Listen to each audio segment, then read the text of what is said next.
Student, हम लोग जो है शुरू करने जा रहे हैं। इसका 10 क्वेश्चन पहले वीडियो में हम दे चुके हैं आपको। अब हम 11वें नंबर क्वेश्चन से स्टार्ट कर रहे हैं। यहाँ पे देखिए, सबसे पहले है क्वेश्चन को पढ़िए, 10 सेकंड का आपके पास टाइम है। A positive charge plus Q is located at a point, what is the work is done if a unit positive charge is carried once around a charge along the circle of radius r about the point। देखिए, यहाँ सबसे पहले हम एक circle ले लेते हैं, और इस सर्कल का क्या, अगर आप यहाँ पे सर्कल ले लीजिए। सबसे पहले एक सर्कल की बात करेंगे तो देखिए ये कुछ इस तरीके से यहाँ एक सर्कल है जिसका सेंटर है C और रेडियस इसका r है। एक चार्ज रखा गया है यहाँ पे Q। अब हम बात करेंगे कि कहीं से भी कोई भी पॉइंट यहाँ पे लेकर आते हैं, किसी भी पॉइंट पे लेकर आते हैं ट्रेवल करा के कहीं से भी, तो ये एवरी पॉइंट का पोटेंशियल क्या होता है, सेम होता है। चाहे कहीं से भी लेकर आए, सरफेस पे पोटेंशियल क्या होगा इसके, तो सेम होगा। तो यही बात हम कहेंगे, जब पोटेंशियल सेम होगा तो पोटेंशियल डिफरेंस 0 के इक्वल होगा। तो यहाँ पे पूछा गया है वर्क, तो हम लिखेंगे the total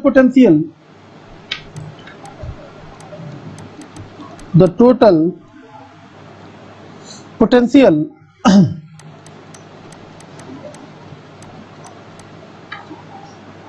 at each point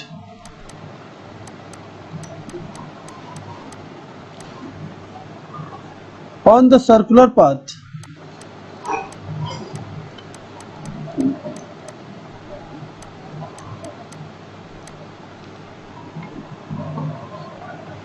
around the charge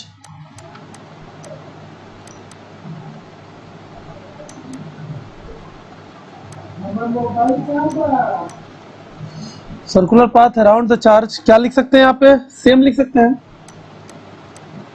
same. तो वर्क इक्वल टू क्या होता है, तो चार्ज और पोटेंशियल का डिफरेंस होता है, यानी कि V इंटू क्यू। देखिए, चार्ज तो जितना है उतना रख देंगे हम, क्यू चार्ज रख देंगे, लेकिन पोटेंशियल VA माइनस VB यानी पोटेंशियल डिफरेंस इंटू चार्ज।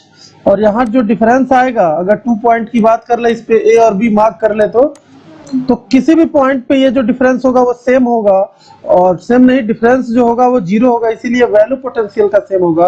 तो 0 इंटू चार्ज इक्वल टू आ गया 0। फाइनली वर्क कितना हो गया, 0 जूल। आपका आंसर यहाँ पे क्लियर है। अब अगर बात करें हम नेक्स्ट क्वेश्चन की तरफ बढ़िए। ये सब कंसेप्चुअल क्वेश्चन है जिसे समझ के हमें करना है। आइए question number 12। 3 charge minus Q, capital Q and minus Q are placed up equal distance of a straight line। ठीक है, equal distance of a straight line if the potential energy of the system of the 3 charges is 0। ठीक है, then what is the ratio of Q and small यानी capital Q और small Q। सबसे पहले बात करेंगे कि यहाँ पे जो कुछ इस तरीके से अरेंजमेंट किया गया है सोल्यूशन में। देखिए यहाँ पे अगर हम डायग्राम अगर यहाँ पे ले लेते हैं कुछ इस तरीके से, हमने ले लिया पॉइंट A और यहाँ पे ले लिया पॉइंट B, और मिडिल में ले लिया इसके पॉइंट C। इसलिए इक्वल डिस्टेंस यानी कि R पे जो ABC अगर पॉइंट को मार्क कर देते हैं, AB, इसको AB रख देते हैं, AB और C। ठीक है, यहाँ से अगर ABC की बात कर दें तो यहाँ पे क्या दिखा देंगे, अरे भैया, AB और C। ठीक है, ये वाला डिस्टेंस यहाँ से यहाँ तक R है, तो हम कहेंगे ये वाला डिस्टेंस भी R ही होगा, नो प्रॉब्लम। और ये टोटल डिस्टेंस 2R होगा। चार्ज को कैसे रखना है, तो माइनस Q अगर यहाँ पे है तो यहाँ पे कैपिटल Q और यहाँ पे फिर माइनस का Q, ABC बिल्कुल अरेंज हो गया।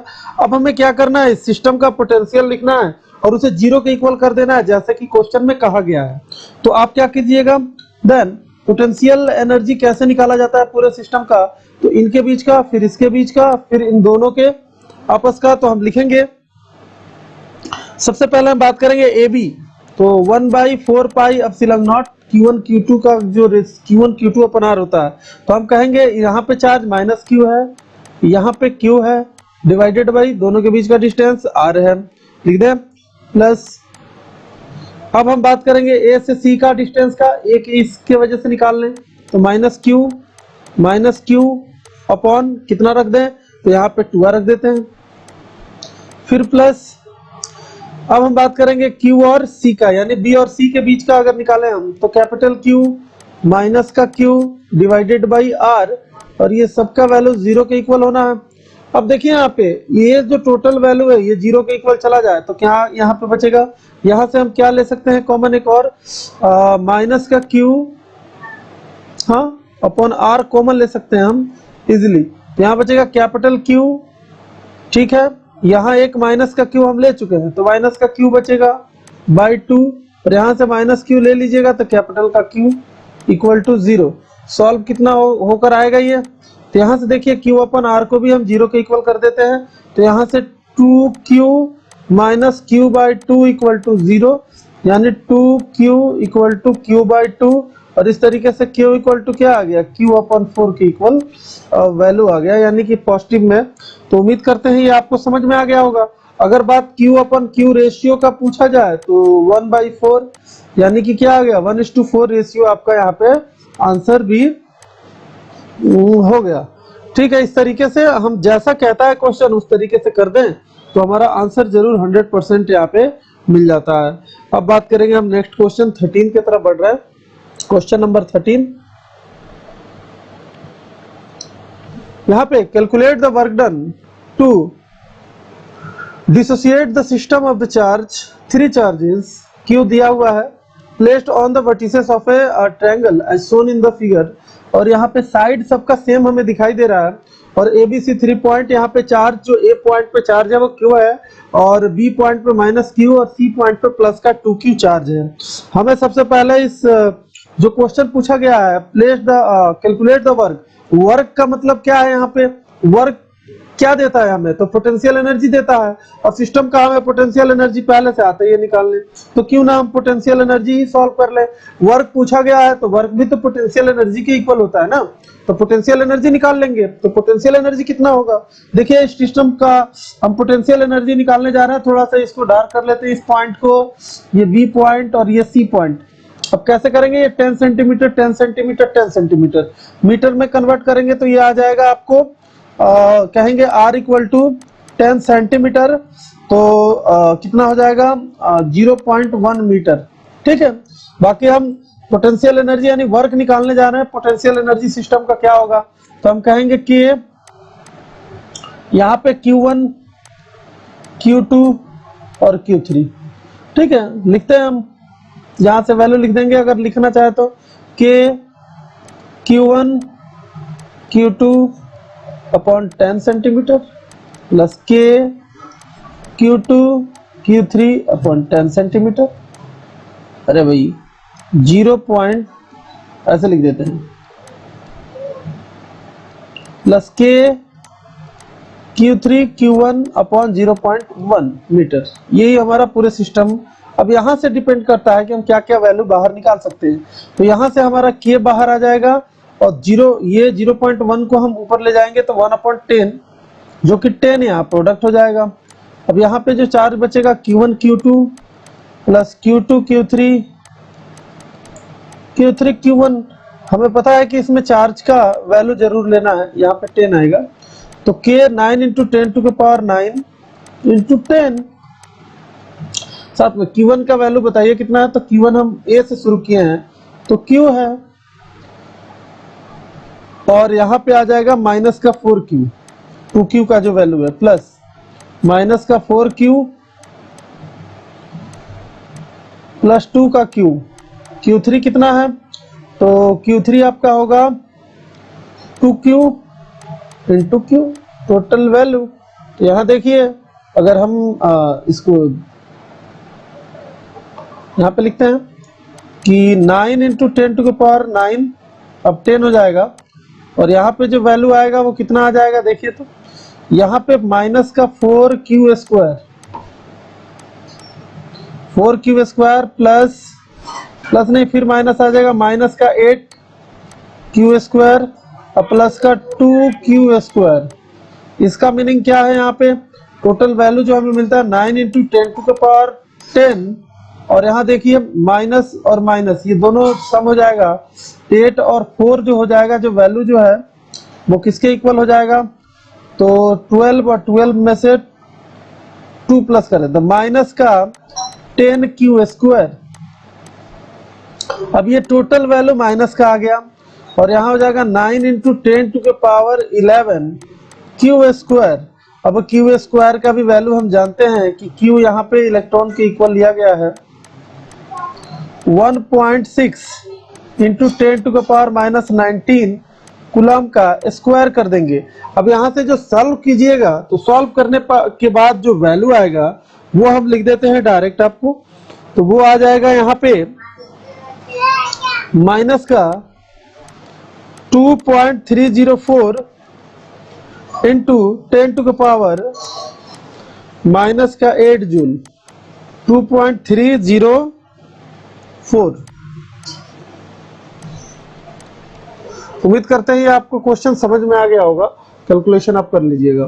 तो इस तरीके से हम कह सकते हैं यहाँ पे जो हमारा क्वेश्चन था वर्क निकालना था और वर्क का मीनिंग हमने बताया पहले ही कि ये पोटेंशियल एनर्जी के इक्वल होता है। ठीक है, आगे बढ़ते हैं हम लोग क्वेश्चन नंबर 14 के तरफ।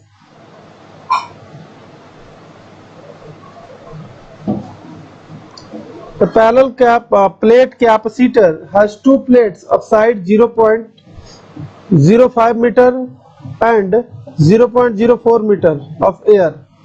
Their distance apart is 0.7 millimeter. ठीक है, the dielectric constant of the medium between is 4. Find the capacitance of capacitor.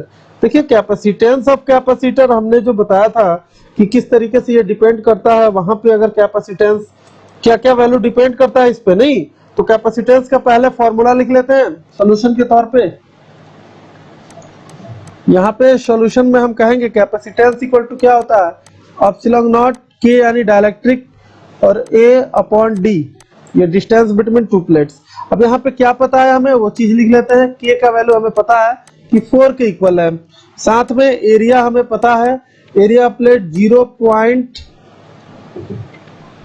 0.055 metre side दिया है और इतना ही से इसका ब्रेथ दिया है, लेंथ और ब्रेथ दिया हुआ है, 0.04 प्रोडक्ट करेंगे तो यहाँ पे ये कितना आ जाएगा लगभग, तो इसको ऐसे ही रहने देते हैं, एरिया हो गया हमारा। दूसरा डिस्टेंस दिया हुआ है जो कि 0.7 मिलीमीटर है, तो इसको मीटर में कन्वर्ट करना है तो कुछ नहीं 0.7 इंटू 10⁻³ मीटर हो जाएगा। हमें टोटल वैल्यू अब पता चल गया है। अब हम चाहें तो अब क्वेश्चन को पुट कर सकते हैं वैल्यू में। तो इस तरीके से कितना हो जाएगा, देखिए सी का वैल्यू यहाँ पे एप्सिलॉन नॉट का वैल्यू 8.85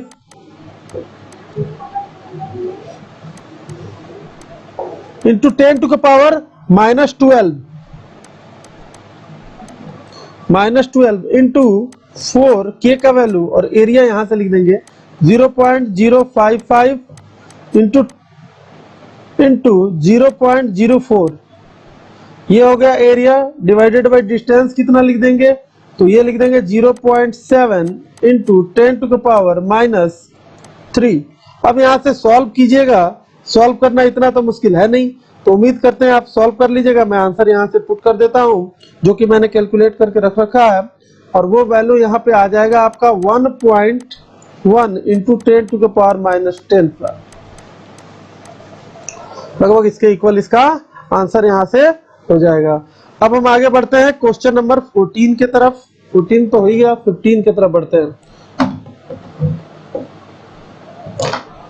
अब ऐसा है कि जब शेड्यूल शुरू हो गया है पैरेलल प्लेट कैपेसिटर का तो लगातार वही आ रहा है। तो आइए हम देखते हैं क्वेश्चन नंबर 15 का।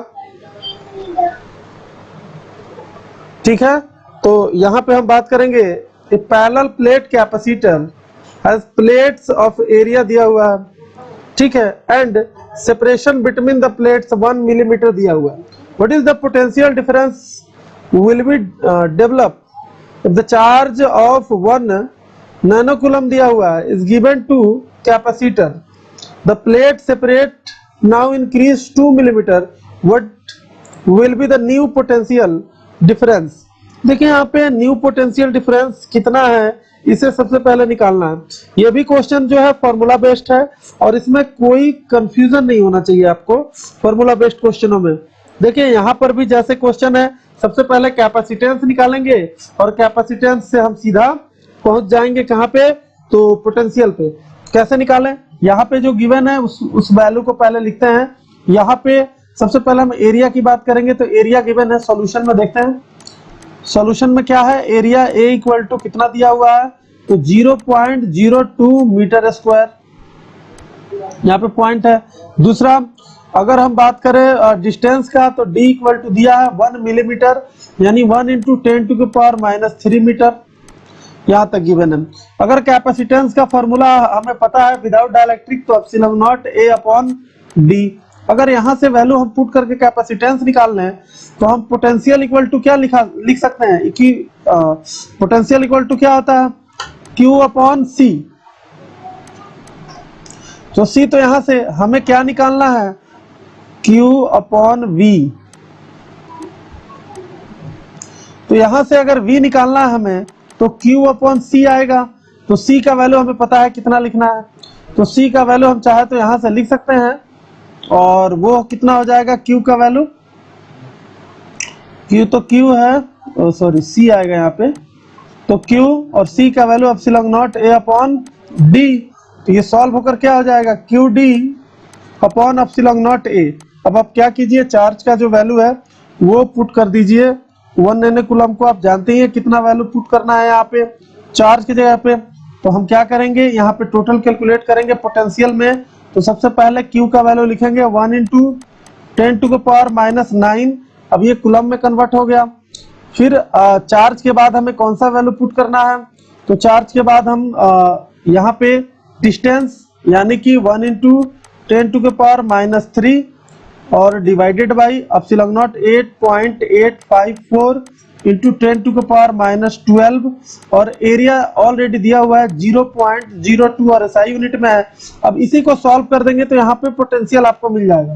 तो लगभग आप करके देख लीजिएगा, ये 11.30 वोल्ट के इक्वल आ जाएगा। तो इस तरीके से क्वेश्चन का कंसेप्ट आपको क्लियर हो गया, ये समझ में आ गया कि गिवन क्या क्या है, और आपने अगर फॉर्मूले में सही से रख दिया तो आप जरूर आंसर निकाल पाओगे। नेक्स्ट क्वेश्चन की तरफ बढ़ते हैं, क्वेश्चन नंबर 16। अब से थोड़े से लॉन्ग क्वेश्चन हमें मिलेंगे और उनको सॉल्व किया जाएगा।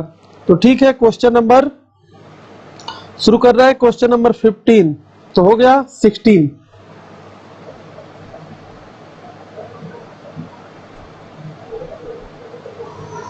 क्वेश्चन पढ़ने का आपके पास 10 सेकंड का टाइम है, आप पढ़िए इसे।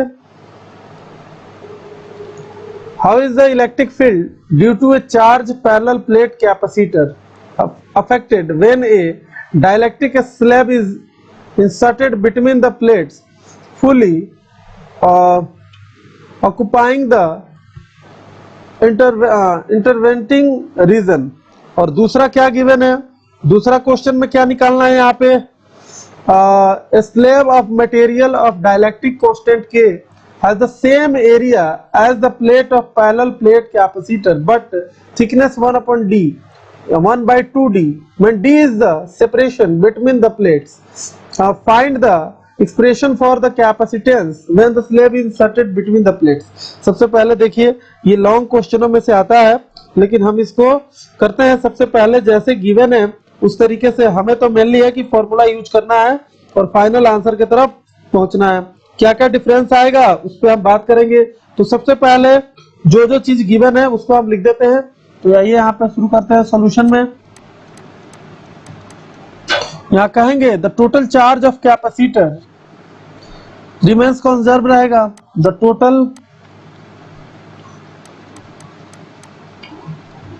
Total charge of capacitor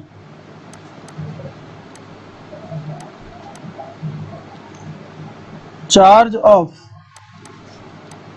the capacitor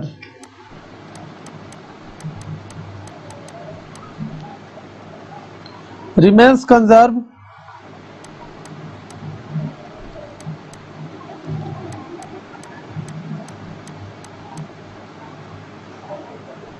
on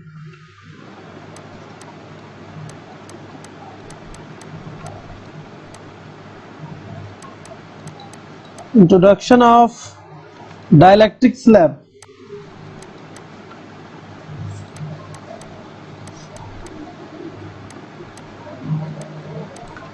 full stop. Also the capacitance अगर चेंज होके आएगा तो कितना आएगा, also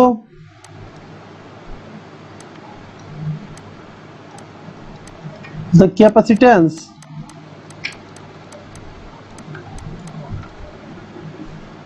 of capacitor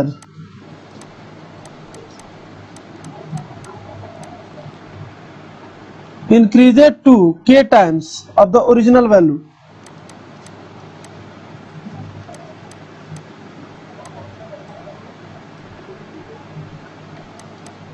to k times of original value,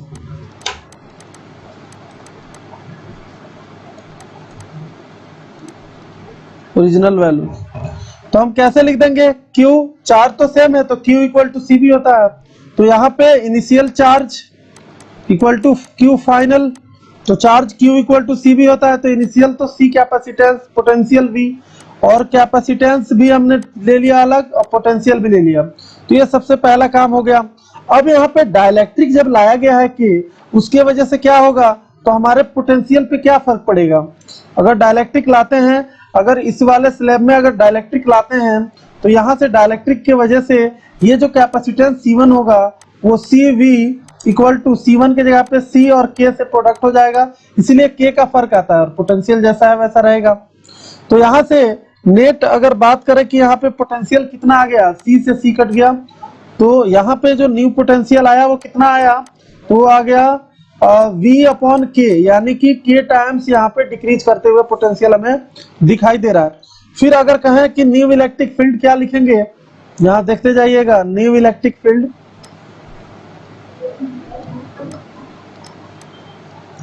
new electric field में हम क्या लिखेंगे,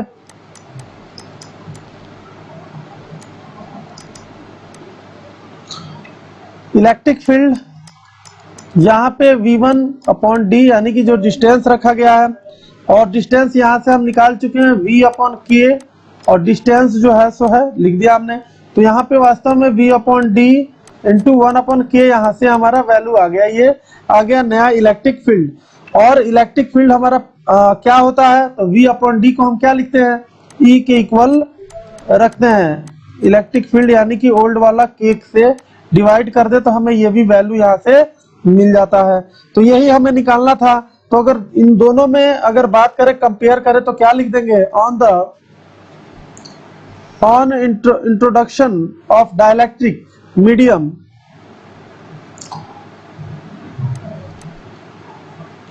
on introduction of dielectric medium,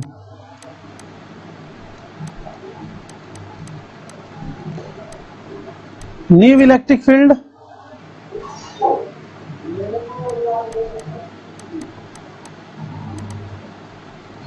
one by के टाइम्स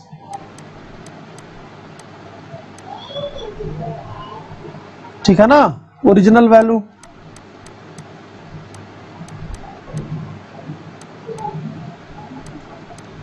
उम्मीद करते हैं ये समझ में आ गया। अब इसका बी पोर्शन हम देखेंगे कि बी पोर्शन में हम क्या सुधार कर सकते हैं। बी पोर्शन में आप देखिए, ये पहला पोर्शन का आंसर यहाँ तक हो गया।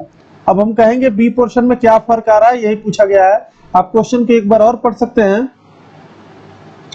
यहाँ है, a slab of material of dielectric constant K has the same area as the plate, parallel plate, capacitor बस है थिकनेस 1/2d, यानी समझ रहे हैं जितना डिस्टेंस है उसका हाफ डिस्टेंस में वो बीच में आ रहा है, separated between the plates, find the separation of the capacitance. तो यहाँ पे कैपेसिटेंस ही निकालना है। तो आइए देखते हैं,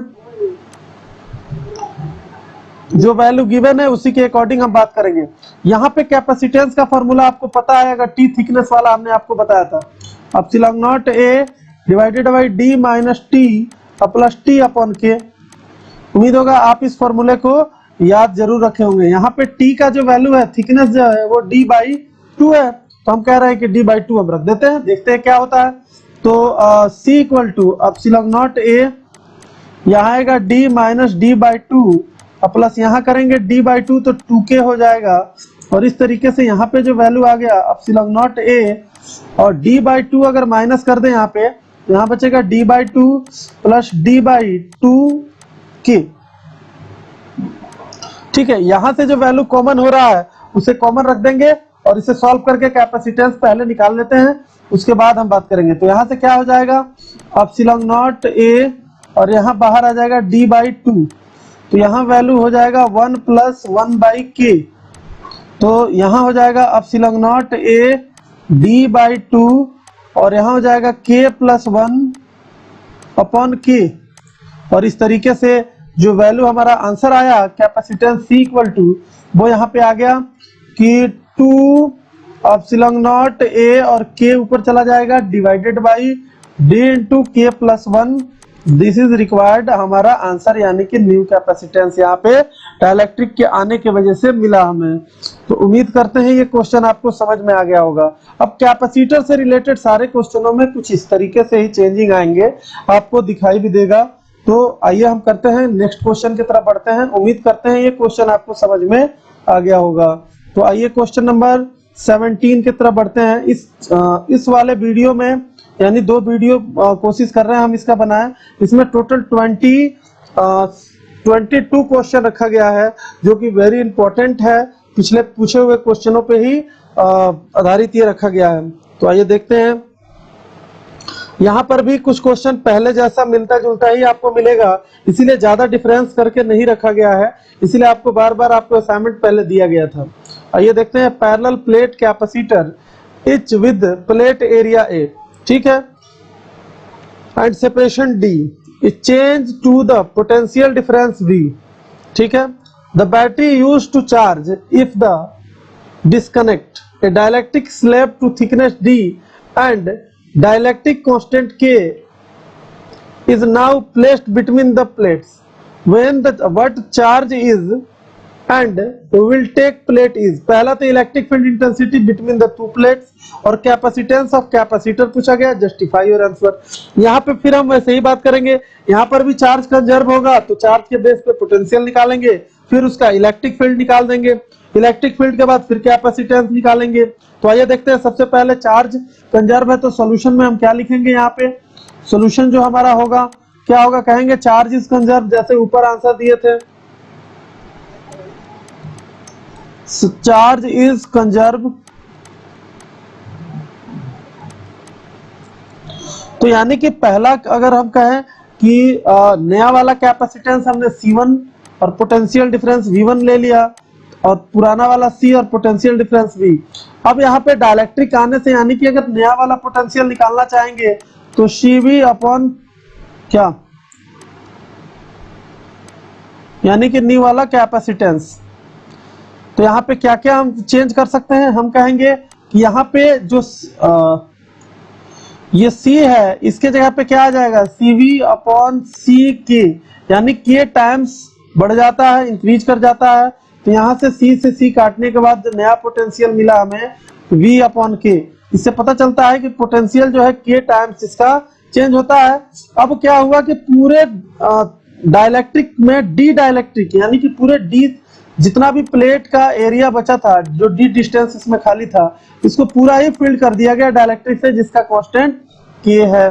तो अब नया इलेक्ट्रिक फील्ड की अगर बात करें, हमने पहले भी बताया था कि 1 बाई K टाइम्स या जो भी है 1 अपॉन K टाइम्स बढ़ जाता है। तो यहाँ पे हम लिखेंगे तो potential difference decreases, potential difference decreases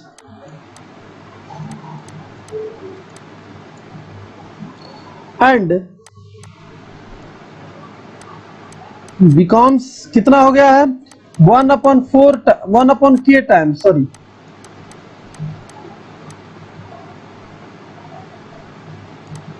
of original value.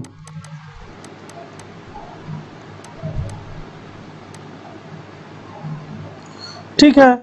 और ऐसे ही सिंस अगर कहेंगे डी सेम, अगर कोई फर्क नहीं लाते हैं तो नया इलेक्ट्रिक फील्ड कितना हो जाएगा, यहाँ से तो इलेक्ट्रिक फील्ड इक्वल टू हमारा हो जाएगा यहाँ पे E इक्वल टू नया हम पोटेंशियल E इक्वल टू जो लिख देंगे नया electric field V1 into D, और V अभी निकाले हैं V अपॉन K, तो यहाँ क्या हो जाएगा V अपॉन के डी। तो क्या हो गया, फिर आंसर तो वही रिपीट हो रहा है कि यहाँ 1 अपॉन के टाइम्स बढ़ जा रहा है, यानी कि नया ही कितना हो गया, सॉरी इलेक्ट्रिक फील्ड में 1 अपॉन के टाइम्स का प्रोडक्ट। तो ऐसा लग रहा है कि सेम क्वेश्चन हम लोगों ने रिपीट कर दिया है, कुछ अलग नहीं किया है। तो आइए अब इसमें डायलेक्ट्रिक, अब जो फर्क आया यहाँ पे कैपेसिटेंस पे, उसको भी हम समझते हैं कि नया कैपेसिटेंस कितना फर्क आया यहाँ पे। तो लिखेंगे यहाँ पे थोड़ा सा जगह चेंज करके, अगर कहें यहाँ पे कि व्हेन ए डायलेक्ट्रिक स्लैब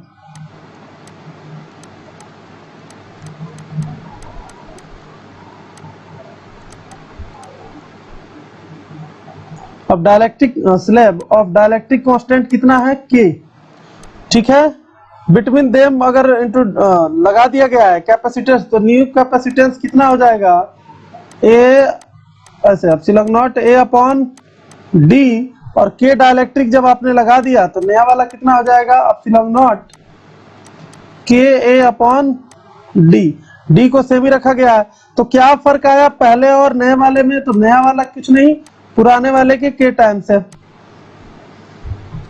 पुराने वाले का क्या है K टाइम्स है। तो दिस इज रिक्वायर्ड आंसर, चाहे तो आप इसको लैंग्वेज में भी लिख सकते हैं, लेकिन मैं इसको छोड़ दे रहा हूं यहीं पे। ठीक है, अब आगे बढ़ते हैं क्वेश्चन नंबर 18 की तरफ।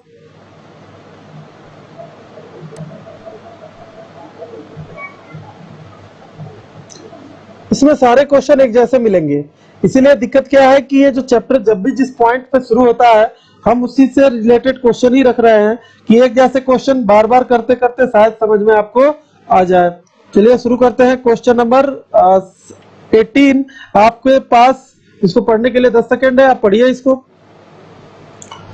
Parallel plate capacitor having plate area 50 centimetre square and separation 1 millimetre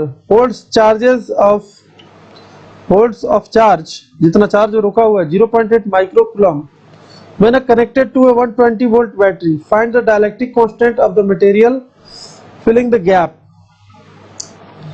ये मान लेंगे और क्या करेंगे, यहाँ जैसा क्वेश्चन है उस तरीके से बात करेंगे, जो जो वैल्यू दिया है उसी के अकॉर्डिंग हम यहाँ पे आंसर करना चाहते हैं। तो यहाँ पे देखिए क्या करें, यहाँ पे सबसे पहले हम कहेंगे कैपेसिटेंस, सॉल्यूशन में द कैपेसिटेंस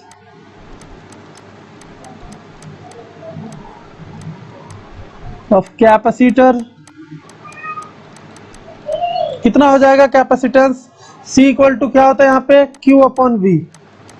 चार्ज जो दिया हुआ है वो वैल्यू पुट कीजिए, चार्ज कितना है यहाँ पे 0.8 यानी 10 to the power -6 coulomb divided by voltage दिया है 120। ठीक है, अगर यहां से इसको सॉल्व करेंगे तो ये लगभग आएगा 6.6 into 10 to the power -9 farad में आएगा। ठीक है, आगे बढ़ते हैं। अगर हम कहेंगे कि यहाँ पे डायलेक्ट्रिक फील्ड किया गया है तो हम उसका वैल्यू K मान सकते हैं। ठीक है, तो यहाँ पे क्या ले रहे हैं, let K is the dielectric constant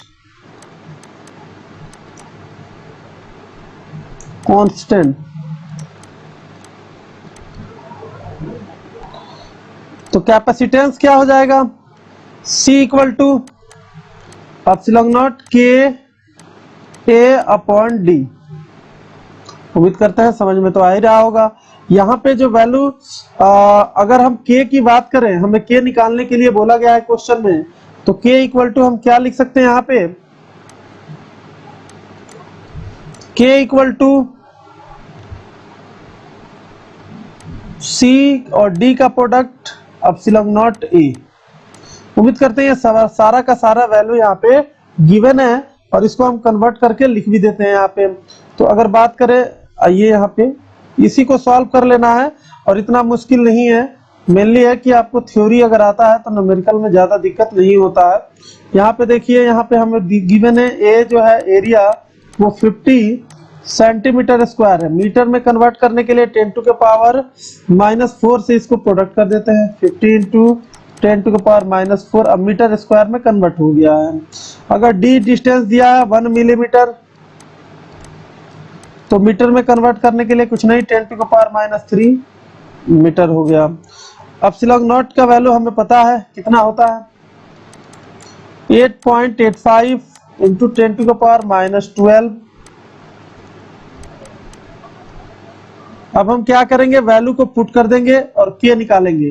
के इक्वल टू सी का वैल्यू हमें पता है, कैपेसिटेंस वो शुरू में ही हमने निकाल लिया था, 6.66 इंटू 10 टू के पावर -9 इंटू डिस्टेंस मिलीमीटर में है 1 इंटू 10 टू के पावर -6। गलत हो रहा है, मिलीमीटर को मीटर में कन्वर्ट किया जाता है तो -3 आता है, तो यहाँ पे -3 आएगा। डिवाइडेड बाई जो एप्सिलॉन नॉट का वैल्यू होता है उसको लिख देंगे, कितना होगा 8.85 10 टू के पावर -12 और इनटू सभी एसआई यूनिट में रखा जा रहा है तो इसीलिए हमें पता है डायलेक्ट्रिक का नंबर है वो कट के नंबर ही आएगा एक। ठीक है, यहाँ पे जब इसको सॉल्व कीजिएगा आप, लगभग ये देखिए 9 3 12 ये तो कट रहा है इससे।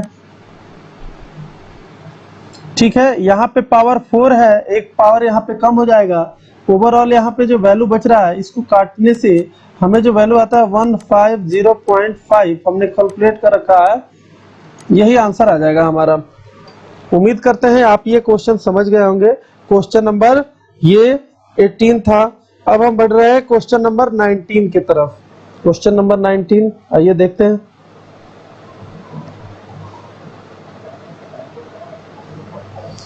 जहां पे क्वेश्चन को पढ़िए, आपके पास जो टाइम है वो पूरे तरीके से 10 सेकेंड का है, तो आप इसे पढ़ सकते हैं।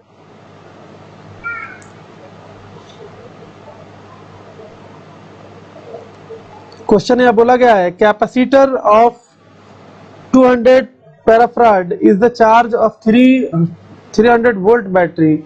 The battery is then disconnected and the charge of capacitor is connected to another uncharged capacitor of 100 parafarad में है ये। Calculate the difference between the final energy stored in the combined system of the initial energy stored in the single capacitor। चलिए, ये question तो हमने बिल्कुल कराया हुआ है थ्योरी में, लेकिन तब भी यहाँ पे आ गया तो इसे करते हैं। ठीक है, आइए खत्म करते हैं इसको। तो सबसे पहले इसके सॉल्यूशन में हम लिखेंगे, क्या लिखेंगे यहाँ पे कि C1 जो गिवन है कितना है, तो यहाँ दिया 200,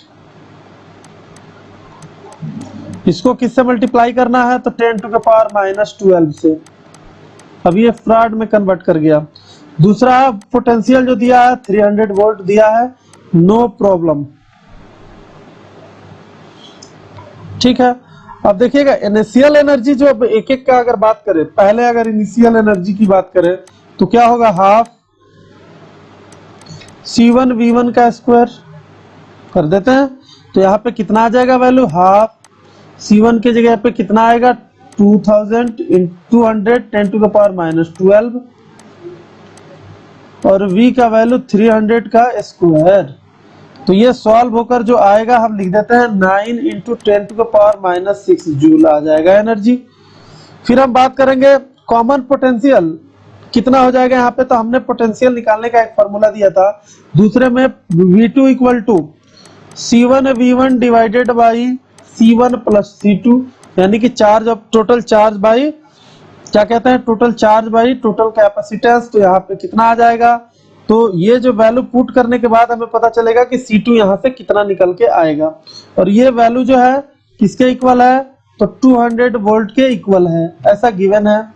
देखिए यहाँ पे energy then capacitor calculate the difference of the energy store the combination. ठीक है, तो यहाँ से हम सॉल्व करते हैं।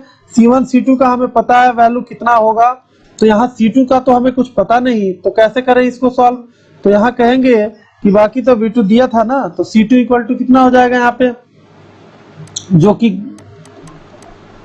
100 पैराफराड हम डायरेक्टली लिख देते हैं इक्वल टू 100 इंटू 10⁻⁻12 फराड। कैसे आएगा?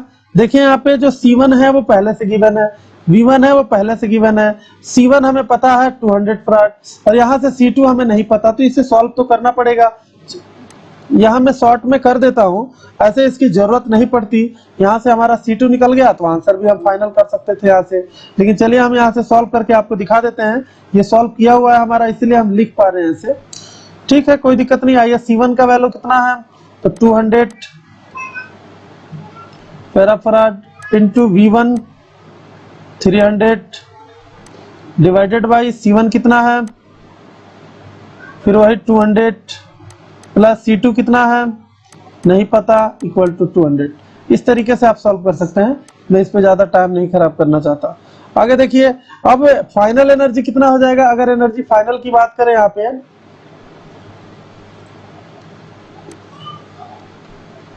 यहां से कहेंगे फाइनल एनर्जी जो होगा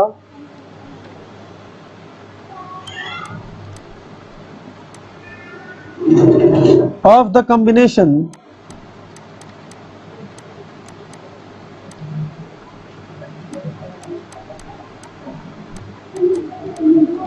final energy of the combination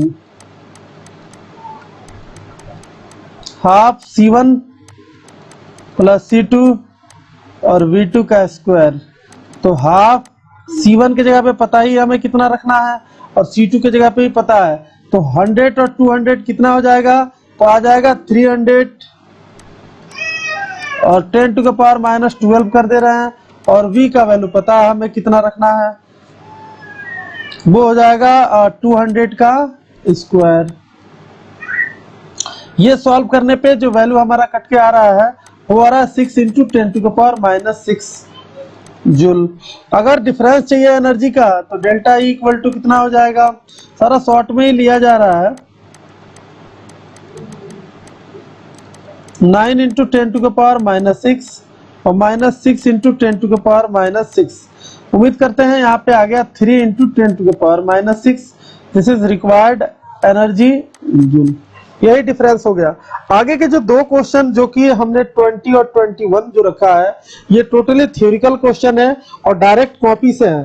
तो उम्मीद करते हैं ये अभी तक के आपके क्वेश्चन काफी अच्छे से समझ में आ गया होगा और काफी अच्छे से समझ में आ गया होगा। जो टेस्ट होने वाला है शायद इन्हीं क्वेश्चन जैसे क्वेश्चन आपके होंगे।